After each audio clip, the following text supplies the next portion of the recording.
Wait. I had to say one more thing. Blackmagic, can you please put autofocus in your cameras? Like, I know you have the one shot autofocus, but like, I'm cool with manual focusing. I really love it. As a cinematographer, I love it. It'd be great to put autofocus in your cameras. All right, peace. Yo, what's up? It's your boy One Shot Nas back with another video. Today I want to talk about something kind of important. I'm not trying to go into trend or nothing, but I got a little complaints about the Pyxis 6K. Let's talk about it. So I've been watching a lot of videos recently, and a lot of people have been talking about the Pyxis 6K, and there's been a lot of reviews, a lot of compliments, a lot of complaints, but more complaints than anything else. And I was kind of just brushing off the complaints at first by, people being mean and, just always not being satisfied with things. We had a box style camera that's like super awesome, but I'm gonna think about the Pyxis the way, one, I should, and two, the way that I looked at the Blackmagic full frame. And this is some of the reasons why. All right. So some of the reasons why I think I want to not buy the Pyxis 6K is because of the lack of ProRes and the lack of file size being saved. So the fact that I'm going to have to be in 6K open gate at 1 terabyte for 40 minutes. Just think about that for a second. 6K open gate, 40 minutes, 1 full terabyte. That's a lot of space for a full day shoot. And to be honest, if you were looking to save file size, which I am on the fence with this, I'm looking to save file size. I'm low-key thinking about the Luminix X S5 II. And just having the small file sizes at 6K open gate, because the open gate feature is amazing, but with the file sizes of B-raw and the workflow, like that is, you're looking about spending $1,500 for like storage banks, not units, storage banks. So like to keep up with that stuff, you're going to definitely have to charge the client, the storage bank unit with it, because if we shoot for 6 months straight, I'm going to have to buy you a storage bank unit, which is cool if that's what you're into, that's what you're working with. But personally, I haven't gotten there yet, and I would love the 6K Pyxis just to, future-proof myself. But I've been thinking about it recently because I've already been thinking about buying a 6K Pro, another one, or a G2. I was just looking at this camera. I'm like, it's no internal NDs. There's, there's only B-raw. Like the same small problems that the full frame one had. So I'm like, you know what? I'm thinking back on the 6K Pro buy, just buying a whole nother body. For me, I already have the equipment that goes with it and all these other things, which I'll kind of talk about that a little bit later at the end in the conclusion part. But let's go back to the points, right? So the first one is ProRes and not having that failsafe and not having that format and that codecs. So that kind of stuff is definitely going to shoot you in the foot with file size. It's CF Express cards. There's no SD slots, which is cool, but you're going to be buying so many of them at a very expensive cost. Like V90 cards are really killer for the Blackmagic 6K Pro and below because they all have SD slots. Even the Ursa, I think, takes SD slots. So it's like a shot in the foot when you're not able to have the smaller file sizes, which this is going to get to my next point. Not being able to use full frame because of codecs. And that is something I don't think people are looking into. I watched a video today and a guy talked about that. He showed on the Blackmagic website the different codecs you get and the different storage time you get for it. So 6K open gate for 1 terabyte is 40 minutes. But if you want to go into 16:9, which is 4K, you're going to have 2 to 3 hours, but you're not going to be able to use the full frame function because that's only in 6K open gate. So that sucks. You're going to be at 4K. So you might as well keep the APS-C sensor that you have in the 6K, all the other cameras, because you're not going to be using the full sensor readout. And that sucks. The same problem I had with the full frame, Blackmagic full frame, is the same thing. Like full frame is cool, but at the cost of what? Like when you're using the FX6, you're rocking at full frame the whole day because it is, full frame autofocus with downsampled, I think it's a downsampled image or whatever it's called. Whatever, I'm kind of tired. Don't worry about it. That to me just blows it, because I really would like to have a full frame sensor that I don't have to spend so much money on storage on. But I mean, if that's something I'm going to have to bite a bullet on, I don't think I'm going to bite a bullet on it just today because of my workflow. And it's already going to be a hassle using the Pyxis 6K on the workflow I have now personally, which is not bad. I think other people should be able to get it if they can afford it, if they can do all these other things.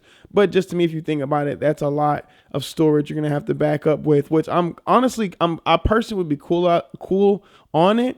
Again, I want to future proof myself, but literally, like, I don't make that much money on the storage side. Like, I mean, I'm probably charging $250, $300 per storage unit, and that could be just for shooting and then editing. But like, when you're talking about 1 terabyte for a just shoot day, plus having B and C cams and BTS cams, like, that's a lot of storage you have to put in one project. And you can have that project been working on for 6 months, and you're continuously shooting different days and things like that.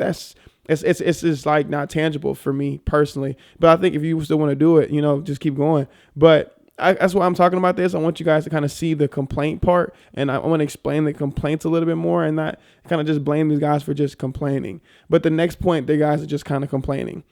The no ND filters, which I think is super cool that it doesn't have ND filters. That's fine with me. It makes the camera cheaper. That's what Blackmagic is for. They're trying to make budget cameras, which I'm super cool with the no ND filters. But if it had ND filters, I think I would pay for it even more. I would want to pay for it. And then because I'm a 6K Pro owner, it sucks not having ND filters because of I already have ND filters on one camera. So for me, it's like, I might as well just spend cheaper used, because everybody's going to sell the 6K Pro, just to buy the 6K Pro, know how to use it, have ProRes and ND filters to go and do run and gun shoots. Because like, you got ProRes, oh my God, the ProRes it saves my life a lot. Because when I want to shoot, I have never shot in 3.1, 3.5, I have 5.1. I shoot in 8-1, maybe 12-1. And sometimes if I'm shooting ProRes like 422 high quality, or I'm shooting in, like, if I really need to save space, I'm shooting at not even proxy, but like L-Light. Like, ProRes Light saves my butt so many times when I just want the color science of Blackmagic, So it saves my life a lot. But again, you're not going to be able to have that with any of those things, especially with the ND factor, going outside with the NDs, just cutting it out. Even though it's not a lot of ND, this one just doesn't have it. So I'm not going to complain too much about that. I'm kind of going to pass by it because that's not a big complaint for me personally. Again, not a big complaint for me personally, but it's a complaint. Here's another one that it kind of does irritate me, because when I'm buying a full frame camera, I'm expecting to have better low light. And when you watch Kofi's video, when he described the low light in the full frame, because that's what we have right now as a look to kind of go based off of, because the Pyxis is the same internals as the Blackmagic full frame. When you watch Kofi's video, at 3200, the footage almost doesn't look usable, which is pretty normal on all the pockets, but we have APS-C sensors. We try to use faster glass. We're kind of used to that at this moment. But like, when you buy a full frame camera, you want more light being hitting the sensor. So the fact that I don't have that kind of makes me a little irritated. So like, it makes me want to go and buy the FX3 just because of that. Even though I don't personally like the FX3's colors, I don't like. It's just the fact that it has 12,800 ISO is crazy. But even the A7 IV at 10,000 ISO is like clean. And that camera gets overheated at 4K 60, which it sucks, but like the Sony just kills the low light game, and you just can't run away from that. Like, the Luminex, I think, does better than the Pocket line, but why does a full frame camera, the 6K full frame, not have good second base ISO? So that sucks, and I don't know why Blackmagic kind of threw that out there, but I just don't. I would have never wanted to buy that, which I didn't, because that sucks personally. And I wanted an image that looks really clean. I know I need lights, but if I'm in an event right now and I want to use the Blackmagic for B-raw, I can't, because like if the event's at 3200 ISO, it's so grainy you really can't even use it. You can denoise it for sure in DaVinci, but I mean, like, who has time for that? Just to sit there and let their computer render that. So hey, that's each his own. Another caveat to me is definitely, this is a good and a bad. It's the box build, but the side mounted screen, I'm not complaining about it the way other people are complaining about it. Sorry, I had to burp. I'm not complaining about it the way other people are complaining about it. The side mounted screen is a super awesome attachment, but it is on the side, like, you know what I'm saying? So that does kind of mess it up a little bit, and that does make me not want it as much, but I'm super cool with it. Like, but it's on the side. So that does suck. And I wish that it wasn't on the side. I don't want it on the top because I'm a red operator, and I hate the fact that the red screen is 1.5 inches long and it's on top of the camera. Can nobody see that?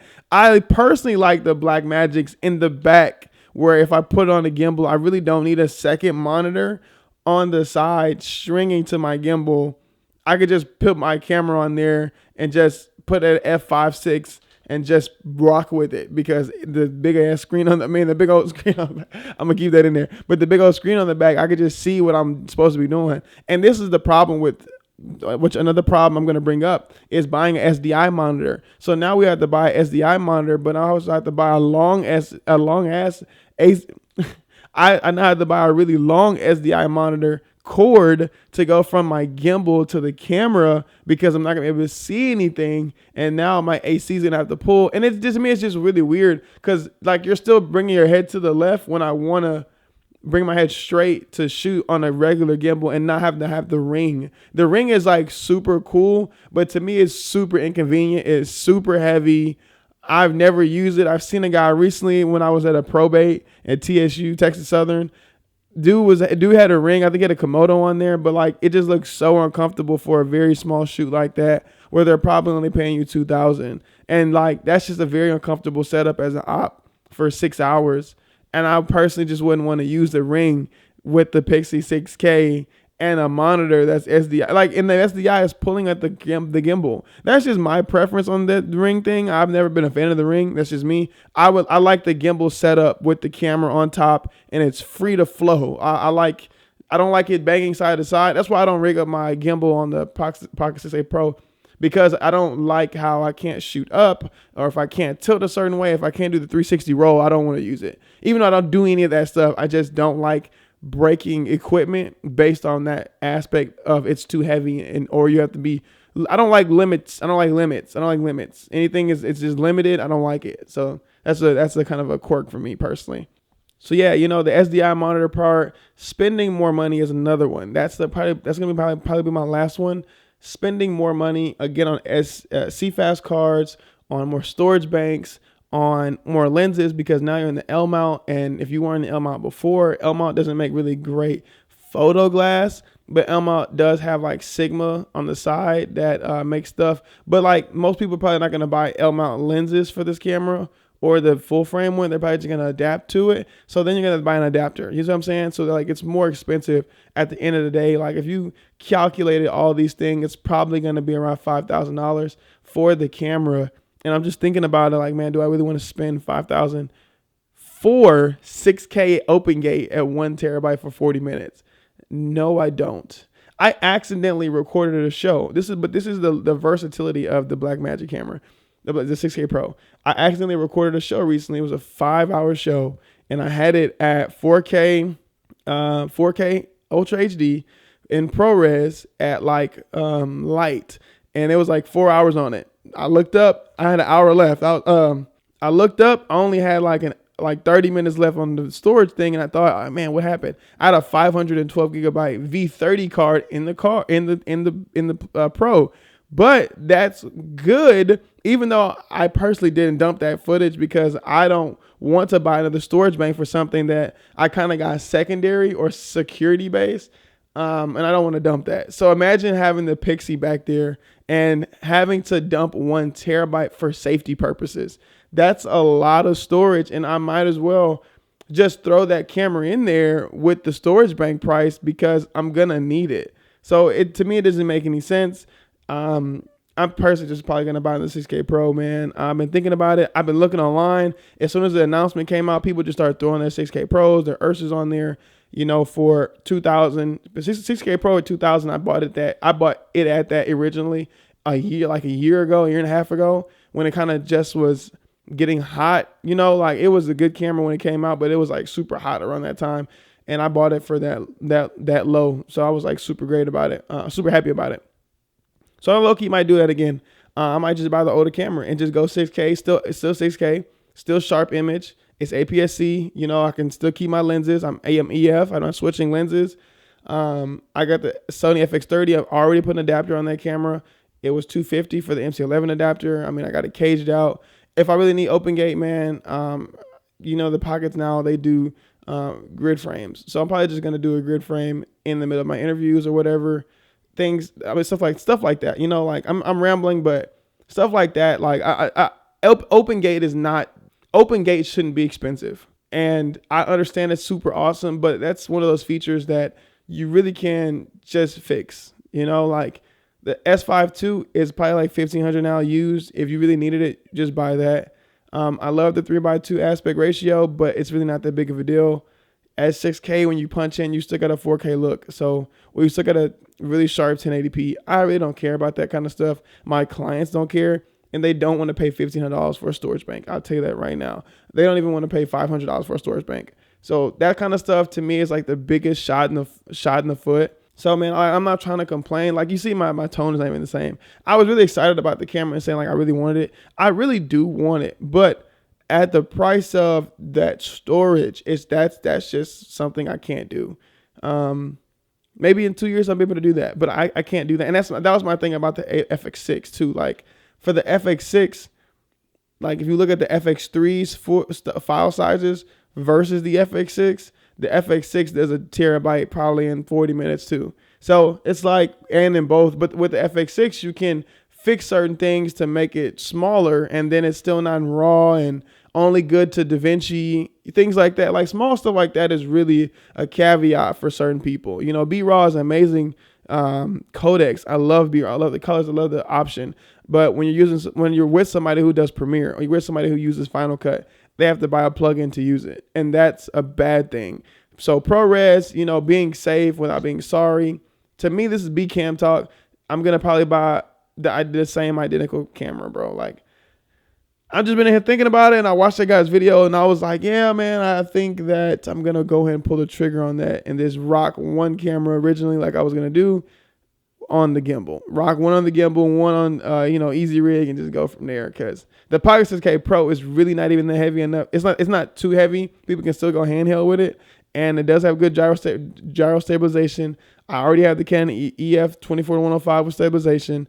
So like if I just bought one more and then one more EF 24-105, I think I'll about to be good. That's like a great documentary set because you have the ND filters. So that's the thing. Like you got the ND filters. That's a documentary camera in B-RAW. So I have problems with my 6K Pro sometimes, but I don't think it's crazy enough to sell or crazy enough to buy a camera that looks different, acts different, and has like worse problems. That's like divorcing somebody and marrying somebody who's even worse than you, but looks really good, you know? So I understand. I saw Mateo on YouTube make a really long thread message and complain. I understand his stuff. I definitely agree with everything he said. I'm just going to do what Kofi said. Kofi said, like the Black Magic guy told him, if it's not for you, don't buy it. I don't think this one's for me. Maybe the ND filter one might be for me. If I didn't buy the 6K Pro, then I might buy the ND one there. You know, but we'll see. So, you guys stay tuned for more videos. Like, comment, subscribe. Shout out your boy, Shanaz. Shout out Houston. Shout out you. Keep moving, keep grinding. Save your money up. Don't put it on finance.